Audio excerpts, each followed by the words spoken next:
as our planet moves towards 10 billion population by 2050, the biggest question humanity faces is how we will feed everyone sustainably.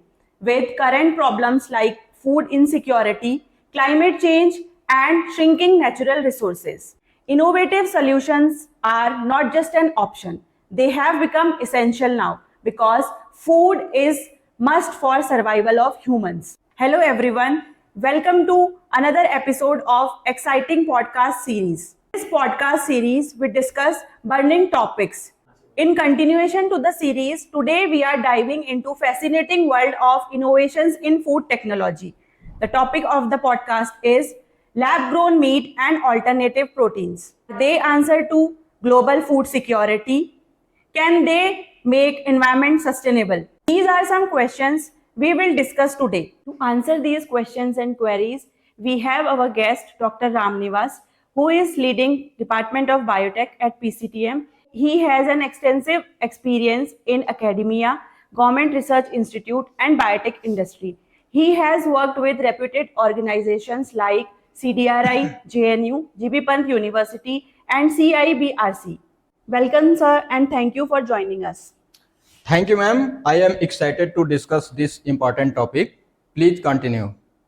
Sir, the first question that comes in my mind about food is why proteins are discussed so much. Why not other components of Actually, ma'am, our diet composed of so many components like carbohydrate, proteins, lipids, minerals, vitamins, roughage, and water. All these components are required for healthy growth, but protein play a very important role in structural and functional point of view. So many enzymes made up of proteins which take part in body growth and act as enzyme. So, sir, a deficiency of proteins may cause many diseases. Yes, ma'am. So many diseases caused by protein deficiency.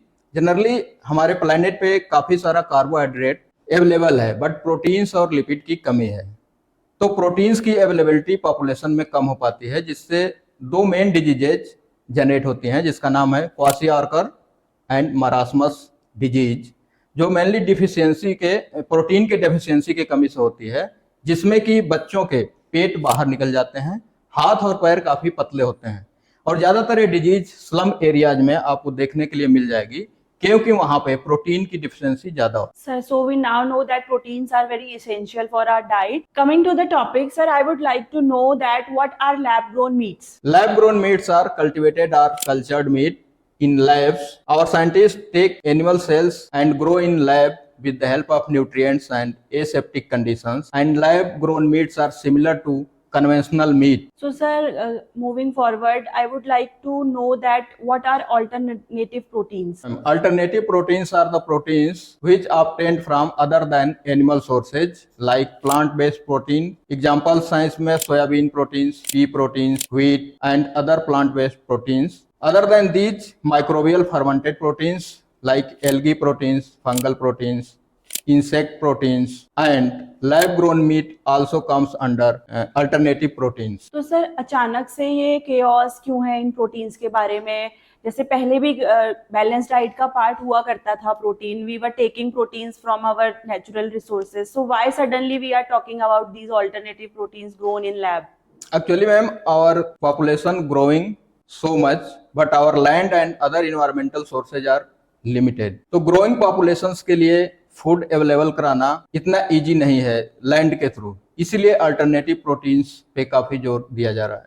So sir, what are the challenges these firms who are producing alternative proteins are facing? Main challenges for producing alternative proteins are cost, production cost, scale up of proteins, and regulatory affairs approval from many countries. These are the main challenges about alternative proteins. तो sir जब भी बात होती है किसी चीज के production की तो फिर हम इन्वायरमेंटल इफेक्ट्स की बात भी करते ही हैं उनकी.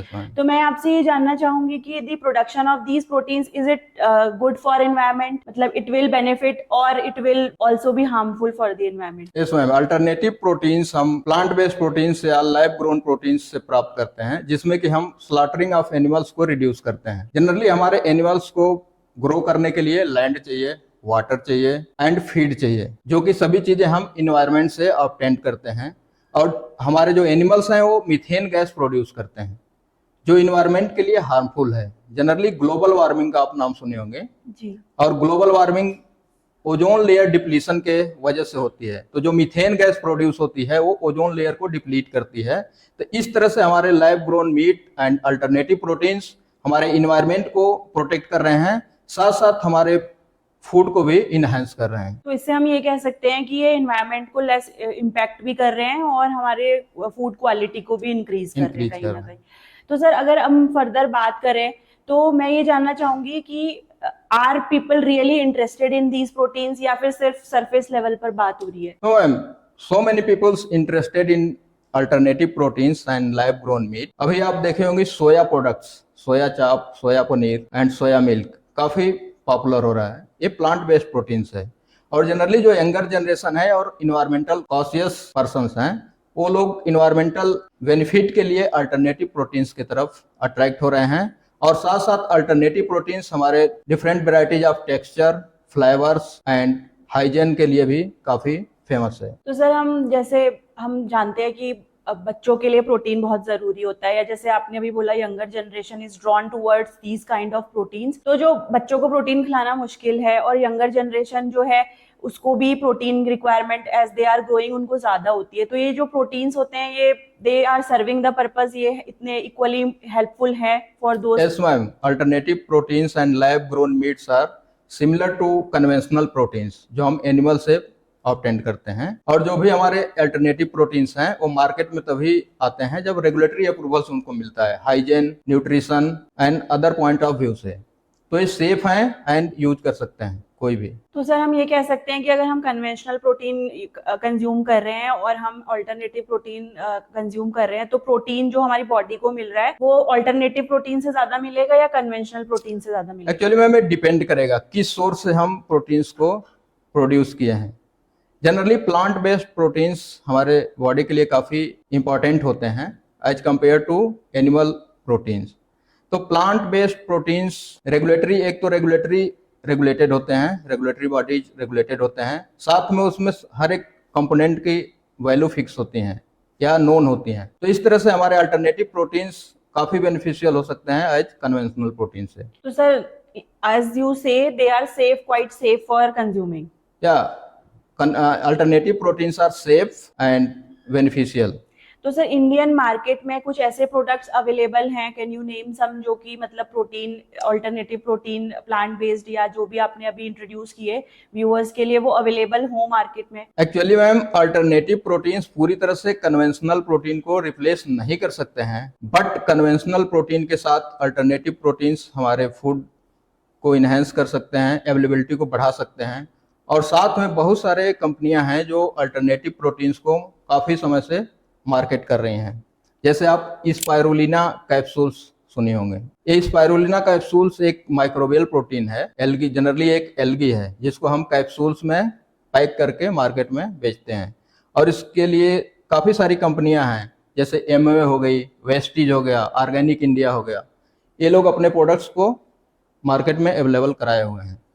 इसी के साथ और बहुत सारी कंपनियां हैं, जैसे आपके लिटिल जॉय कंपनी एक है जो plant based nutri mix proteins available कराती हैं बच्चों के लिए, जो फ्लेवर्ड होता है और न्यूट्रिशियस होता है।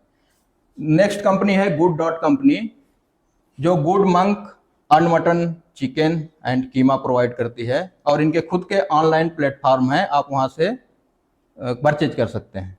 तो सर हम ये कह सकते हैं जैसे नॉन वेजिटेरियंस के लिए तो बहुत सारे प्रोटीन्स के पहले से ही ऑप्शंस अवेलेबल थे, now we have options for vegetarians also with these plant based products. So sir at last I would like to say कि आप एक ऐसी एडवाइस दीजिए व्यूअर्स को, one last advice for using these kind of proteins. Okay ma'am, any proteins और food use करने से पहले इंफॉर्मेशन और इंफॉर्मेशन दोनों नेसेसरी है। तो जो भी आप प्रोटीन और फूड यूज कर रहे हैं पहले उसका ऑथेंटिकेशन देखें, रेगुलेटरी बॉडी से अप्रूवल देखें और उसका अदर एस्पेक्ट देखें, उसके बाद ही यूज करें। जनरली आप देखते होंगे कि जो जिम जाने वाले पर्सन्स होते हैं वो बॉडी गेन के लिए बहुत सारे प्रोटीन्स यूज करते हैं। जनरली ये प्रोटीन्स अल्टरनेटिव प्रोटीन्स ही होते हैं, प्लांट बेस्ड या एनिमल बेस्ड प्रोटीन्स का एक्सट्रैक्ट होता है, वे प्रोटीन्स होते हैं। तो ये प्रोटीन्स वही यूज करें जो किसी सर्टिफाइड कंपनी से बना हो, रेगुलेटरी बॉडी से अप्रूव्ड हो, और उसका जो ऑप्टिमम डोज हो उतना ही लें।